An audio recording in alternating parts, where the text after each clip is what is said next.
Friends, कैसे हैं आप सब। उम्मीद करती हूँ आप लोग अच्छे होंगे। आज आपकी वर्कशीट नंबर 18 है, इसे अच्छे से लेबल कर लीजिए, डेट डाल दिए, क्लास, सब्जेक्ट, अपना नाम, अपने टीचर का नाम लिख लीजिए।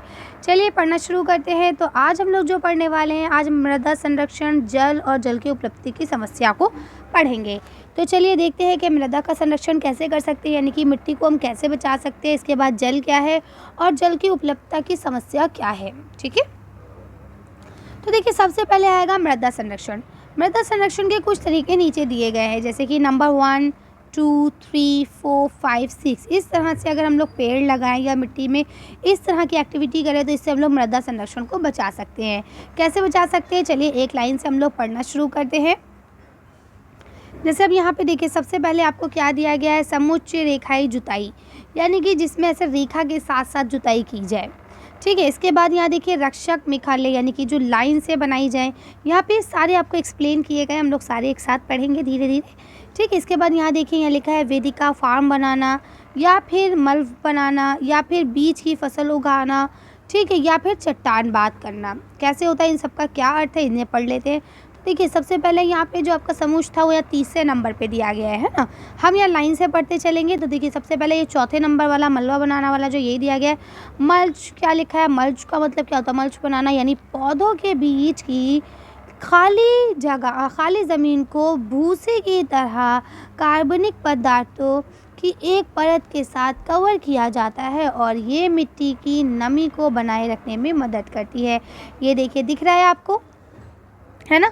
तो इससे क्या फ़ायदा होता है, इससे फ़ायदा ये रहता है कि ज़मीन का जो न्यूट्रिशन है, क्योंकि हम खेती करते हैं तो क्या होता है, न्यूट्रिशन ख़त्म होने लगता है ज़मीन का, है ना। तो इस तरह से अगर हम करते हैं तो ये न्यूट्रिशन बरकरार रखती है इससे। अब क्या लिखा है, वेदिका फार्म बनाना, ये ऊपर 3rd नंबर पे था, है ना। तो इसका क्या बताते हैं, इस पर बताते हैं चौड़ी सपाट ढलान, यहाँ पे लिखा चौड़ी सपाट ढलान पर चौड़े सपाट कदम या छतों को बनाया जाता है। उससे क्या होता है, ताकि फसलों को उगाने के लिए स्पष्ट क्या होता है के लिए सपाट सतह उपलब्ध हो। इस प्रकार जो सतह अपवाह और मिट्टी का कटाव है वो भी कम होता है। यहाँ आप जरा चित्र को देखिए एक बार। तो ये क्या करते हैं, ये उसको थोड़ा सा ना सीढ़ी नुमा बनाते हैं।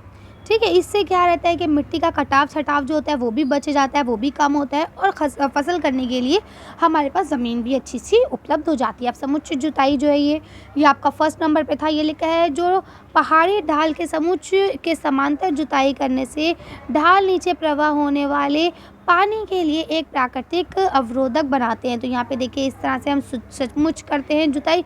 उससे ये रहता है कि जैसे आप मान लीजिए ऊपर से नीचे आ रहा है तो पानी यहाँ से डालेंगे तो इन जगहों पे नहीं आएगा, वो डायरेक्ट नीचे चला जाएगा। तो उसको ऐसे टेढ़ी जुताई करते हैं जिससे क्या रहता है, वो पानी बचा रहे। रक्षक मेखाल्य, अब यहाँ पे रक्षक मेखाल्य इसको क्या मतलब है, तो यहाँ लिखे तटीय और शुष्क क्षेत्रों में पवन की गति को रोकने के लिए वृक्षों को कतार से लगाया जाता है, ताकि मृदा का जो आवरण है, यानी जो घिसाव है या उड़ना है, ये जो उड़ के इधर से उधर चली जाती है, उसको बचाया जा सके। तो ये देखिए इस तरह से जैसे यहाँ पे पेड़ों को लगा देंगे, एक तरह से बाउंड्री का काम करेंगे, तो इधर की मिट्टी इधर नहीं आएगी, इधर की गर्म हवाएं नहीं आएंगी और इधर का मामला इधर नहीं जाएगा। ठीक है, तो एक तरह से एक बाउंड्री का, एक दीवार का काम करते हैं। अब यहाँ पे समुच्चय रेखाएं रोधकाएँ जो हैं ये क्या होती है अब आपकी, तो यहाँ देखिए यहाँ लिखा हुआ है कि ये जो रोधकाएँ हैं ये दोनों लगभग एक ही उससे आती हैं। तो बोलते हैं बनाने के लिए पत्थर, घास, मृदा का उपयोग किया जाता है। इससे क्या होता है, रोधक के रूप में इसे रोका जाता है जिससे जल को एकत्रित किया जा सके। ठीक है, तो इस तरह से वो लगाते हैं कि वो जल को अपने बीच में इकट्ठा कर ले और ताकि वो बाद में पानी को पूरे में लगा सके। अब आगे बात आता है चट्टान बांध। चट्टान बांध का मतलब क्या होता है, पानी के प्रवाह को धीमा करने के लिए चट्टानों को ढेर किया जाता है। ये हमें मिट्टी के नुकसान को रोकने में मदद करता है, यानी मिट्टी का जो अपरदन होता है उसको ये रोक देता है। आगे क्या लिखा है, यहाँ लास्ट में आपका आता है बीज की फसल उगाना। बीज की फसल उगाने का मतलब क्या होता है, वर्षा और दोहन से मृदा को सुरक्षित रखने के लिए अलग अलग समय पर भिन्न भिन्न फसलों एकांतर कतारों में उगाई जाती हैं या लगाई जाती हैं। ठीक है, तो क्या होता है कि वर्षा ज़्यादा होती है, उससे मिट्टी बह ना जाए, तो ये लोग क्या करते हैं, अलग अलग टाइम पीरियड में अलग अलग फसलों को लगाते हैं। अब देखिए यहाँ पे आपका ये फसलों का कैसे मिट्टी का हम संरक्षण कैसे करें ये कंप्लीट हो गया। अब बात करते हैं जल की, यानी कि पानी की। तो यहाँ देखिए लिखा है पृथ्वी की सतह का 3/4 हिस्सा एक महत्वपूर्ण नवीकरण प्राकृतिक संसाधन है जिसे पानी के रूप में जाना जाता है, यानी कि नया होता रहता है, बनता रहता है ना। महासागर पृथ्वी की सतह के 2/3 भागों पे फैले हुए हैं और पौधों और जानवर के जीवन के लिए महत्वपूर्ण है। हालांकि यानी अब समुद्र जो है, महासागर जो है वो फैले हुए हैं 2/3 हिस्से पे, जो कि जानवरों के लिए, जीवों के लिए, पौधों के लिए, सबके लिए क्या है, बहुत महत्वपूर्ण है। हालांकि ये खारा है, यानी समुद्री जल, महासागरीय जल जो है खारा होता है, आप सब जानते हैं, और मानव उपयोग के लिए उपयोगी नहीं है, यानी कि मानव इसका उपयोग नहीं कर सकता। मीठे पानी का केवल 2.7% ही हिस्सा है, और यानी कि अगर टोटल देखा जाए तो सिर्फ उसमें 2.7% हिस्सा ही मीठे पानी का है। इसमें से लगभग 70% भाग जो है वो अटलांटिक में और ग्रीनलैंड में और पर्वतीय क्षेत्र में बर्फ़ की चादर या ग्लेशियर्स के रूप में मिलता है। यानी कि जो पीने योग्य पानी है वो भी, उसमें भी अगर हम 70% देखें तो वो जमा हुआ पानी है ना, और वे अपने स्थान के कारण दुर्गम है, यानी उस तक हमारी मौजूदगी नहीं है, हम वहाँ तक नहीं पहुँच सकते, और जमा हुआ है वो हमारे किसी काम का भी नहीं है ना। इस प्रकार मीठे पानी का केवल 1% मानव उपभोग के लिए उपयोगी है, यानी कि सिर्फ और सिर्फ हमारे पास 1% पानी है पीने के लिए। पानी को ना तो पृथ्वी से जोड़ा जा सकता है और ना ही पृथ्वी से घटाया जा सकता है, ठीक है। यानी ये पानी को ना तो आप ज़्यादा जोड़ सकते हैं और ना ही घटा सकते हैं, वो अपने एवरेज में है और वो एवरेज में रहेगा, और इसकी कुल मात्रा स्थिर रहती है, यानी ये तो ना बढ़ती है और ना ही घटती है। इसकी प्रचुरता में विविधता प्रतीक होती है, क्योंकि ये वाष्पीकरण, वर्षण और वाह की प्रक्रिया द्वारा महासागर, वायु, भूमि और पूर्ण महासागरों में चक्रण द्वारा नियंत्रित गतिशील है। ये आप सब जानते हैं। भाप बन के ऊपर जाता है, फिर वर्षण यानी संघनन होता है, फिर वो वर्षा बन के दोबारा पृथ्वी पर आ जाता है। तो इस तरह से क्या है कि ये आपका पूर्ण चक्रण चल रहा है, बार बार यही होता है। इसी को जल चक्र भी कहा जाता है, और इसको हम लोग जल चक्र भी कहते हैं। अब हम बात करते हैं जल की उपलब्धता की समस्या। अब जल की उपलब्धता की समस्या क्या है, देखिए ये जो आपका चैप्टर है ना, इसको मैंने पूरा अच्छे से डिटेल एक्सप्लेन करके भी पढ़ाया है। आप अपने क्लास 8 की ज्योग्राफी की वीडियोस पर जाएंगे, प्लेलिस्ट पर, वहाँ आपको क्लास 8 की जो ज्योग्राफी की पूरी बुक है वो आपको पूरी की पूरी मिल जाएगी। वहाँ आपको एक एक चैप्टर अच्छे से एक्सप्लेन किया हुआ मिल जाएगा, इंग्लिश मीडियम में भी और हिंदी मीडियम में भी। अगर आप चाहें तो वहाँ से जाके एक बार इस पूरे चैप्टर को एक बार में भी पूरा पढ़ सकते हैं, ठीक है। इंपॉर्टेंट पॉइंट्स को क्वेश्चन पेपर में कौन से पेपर, मतलब जब आपका पेपर होता है तो उसमें कौन से क्वेश्चन आते हैं, कौन से क्वेश्चन इंपॉर्टेंट रहते हैं, तो वो सब उसमें बताया गया है। अगर आप लोग चाहें तो वहाँ जाके देख सकते हैं। अब देखिए यहाँ पे लिखा है जल की उपलब्धता की समस्या, यानी पानी उपलब्ध है लेकिन फिर भी समस्याएं हैं। क्या क्या हैं, चलिए देखते हैं। दुनिया के अधिकांश हिस्से मीठे पानी की आपूर्ति की कमी का सामना कर रहे हैं, यानी कि जाहिर सी बात है, सब जगह पानी, ज़मीन, सबका बराबर डिस्ट्रीब्यूशन नहीं है ना, कहीं कम है कहीं ज़्यादा है। तो बहुत सारे दुनिया के ऐसे हिस्से हैं जहाँ पे मीठा पानी नहीं है। जलवायु क्षेत्र में स्थित देश जो सूखे के लिए अति संवेदनशील है, पानी की कमी की बड़ी समस्याओं का सामना करते हैं। आप सब जानते हैं, जैसे हमारा ही मान लीजिए पृथ्वी है, तो पृथ्वी में यहाँ जो एरिया हैं वो बिल्कुल जमे हुए हैं, ठीक है। अब ये आपकी बीच में भूमध्य रेखा है जिसे बराबर भागों में बांटती है। सिर्फ जो ये इतना एरिया ये वाला है ना, ये पूरा बिल्कुल गर्म है, यहाँ पे बहुत गर्म है, यहाँ पानी जो है वो जल्दी जल्दी भाप बन के उड़ता है। सिर्फ आपका ये वाला जो बीच का इतना सा ये एरिया बचता है, इधर और इधर, ये आपका कहते हैं ना नॉर्मल टेम्परेचर वाला एरिया होता है। ना यहाँ ज़्यादा सर्दी होती है, ना यहाँ ज़्यादा बहुत गर्मी होती है, या धूप की किरणें थोड़ी सी ऐसे हल्की तिरछी पड़ती है।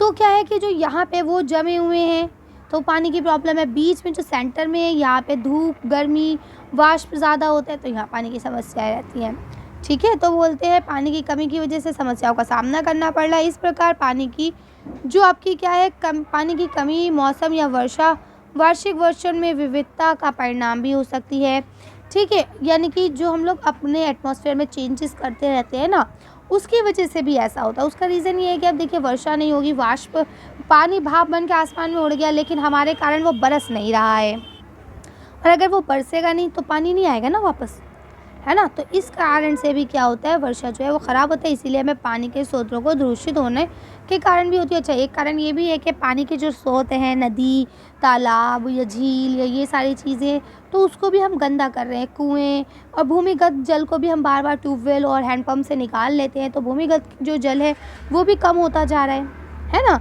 तो ये सारे कारण हैं इसकी उपलब्धता के। तो अब आपको उम्मीद करती हूँ अच्छे से समझ में आ गया होगा। वीडियो भी काफ़ी लंबी हो चुकी है, 9 मिनट की हो चुकी है अभी तक और अब 10 मिनट की भी होने वाली है। तो अब हम लोग फटाफट क्वेश्चन आंसर्स को देखते हैं। अगर आपको कोई कन्फ्यूजन है, कोई चीज़ समझ में नहीं आ रही है तो आप तो मुझे कमेंट्स करके पूछ सकते हैं। फिलहाल क्वेश्चन आंसर्स को पढ़ते हैं। प्रश्नावली, पहला क्वेश्चन लिखा है, मृदा संरक्षण की आवश्यकता क्यों है, यानी मिट्टी को बचाने की ज़रूरत क्यों है। इसका आंसर आप यहाँ से लिखेंगे, मृदा संरक्षण महत्वपूर्ण है क्योंकि ये कठोर मौसम से मिट्टी को बचाता है और कटाव को रोकता है, जो घिसावट होती है ना उसको रोकता है ना। कर लेंगे। दूसरा क्वेश्चन यहाँ आपको लिखा है, मृदा संरक्षण की विविधता जो विधियाँ हैं, मालवा और बीज की फसल के बीच में क्या अंतर है, इसको समझाएं। कि आप ये मल्चित बनाना का मतलब भी समझते हैं कि ज़मीन को ऐसे करके बनाते हैं, यहाँ पे खेती करेंगे, इसमें जो है कुछ पदार्थ डाल देंगे, है ना, फिर यहाँ पे हम खेती करेंगे, यहाँ पे पदार्थ डाल देंगे, यहाँ पे खेती करेंगे, तो उससे क्या होता है ना कि मिट्टी में जो नमी है वो बनी रहती है। इसको कहते हैं मल्च बनाना। जबकि बीच में फसल उगाने का अर्थ क्या होता है कि ऐसी ही नाली बनाएंगे लेकिन इसमें कोई और सी फसल होगी जबकि इसमें कोई और सी फसल होगी। ठीक है, ये दोनों तरीके इसीलिए इस्तेमाल किए जाते हैं ताकि मिट्टी की जो नमी है, जो उसकी घसावट है, उन सबको बचाया जा सके। ठीक है। नेक्स्ट क्वेश्चन लिखा है, ताज़े पानी का केवल 1% हिस्सा ही मानव के लिए उपयोगी क्यों है। तो चलिए इसका आंसर देखते हैं। इसका आंसर यहाँ से लिख सकते हैं कि ताज़े पानी का केवल 1% हिस्सा मानव के लिए उपयोगी है। वो इसलिए क्योंकि बाकी का जो 70% भाग है वो बर्फ़ के रूप में जमा हुआ है। ठीक है, या बाकी जो बचा हुआ पानी है वो सब खारा है। तो सिर्फ 1% पानी ही है जो उपयोगी है। कर लेंगे। अब देखिए यहाँ पे आपको फोर्थ क्वेश्चन जो कि आपका लास्ट क्वेश्चन है दिया गया, पृथ्वी की सतह पर पानी का वितरण किस प्रकार है, समझाइए। आई नो बच्चों कि आप लोग आंसर देखते के साथ ही डर गए होंगे कि मैम ने इतना लंबा आंसर लिखा है, लेकिन बेटा वो आपका जो क्वेश्चन है ना वो लॉन्ग टाइप आंसर है ना, तो इसलिए आपको आंसर बड़ा ही लिखना पड़ेगा। उन्होंने पूरा लिखा है कि पृथ्वी की सतह पर पानी का जो डिस्ट्रीब्यूशन है उसको आप एक्सप्लेन कीजिए, है ना, तो इसलिए हमें पूरा बताना पड़ेगा। पृथ्वी का 3/4 हिस्सा पानी से ढका हुआ है, जिसमें महासागर की सतह जो है 2/3 है। महासागर का पानी खारा है, ये उपयोगी नहीं है। मीठा पानी केवल 2.7% है, जिसमें 70% भाग जमा हुआ है और बाकी सिर्फ 1% पानी जो है उपयोगी है। तो बेटा आपको ये पूरा ही लिखना पड़ेगा, इससे शॉर्ट नहीं हो सकता है। अब अगर आप इससे ज़्यादा शॉर्ट करेंगे तो आपका आंसर गलत हो जाएगा। ठीक है, तो इसे ही लिखिए। ये लॉन्ग टाइप क्वेश्चन होते हैं, ये आपके 3 और 4 मार्क्स में आते हैं। अब आप 8th क्लास में आ गए, अब आपको बड़े बड़े आंसर लिखने पड़ेंगे। ठीक है, चलिए तो आप लोग कर लेंगे। आज की वर्कशीट को हम यही खत्म करते हैं। आज की वीडियो में बस इतना ही। अगर आपका वीडियो पसंद आई हो तो प्लीज़ इसे लाइक और शेयर करें। अगर अभी तक आपने हमारे चैनल को सब्सक्राइब नहीं किया, प्लीज़ हमारे चैनल को सब्सक्राइब करें। Thank you for watching.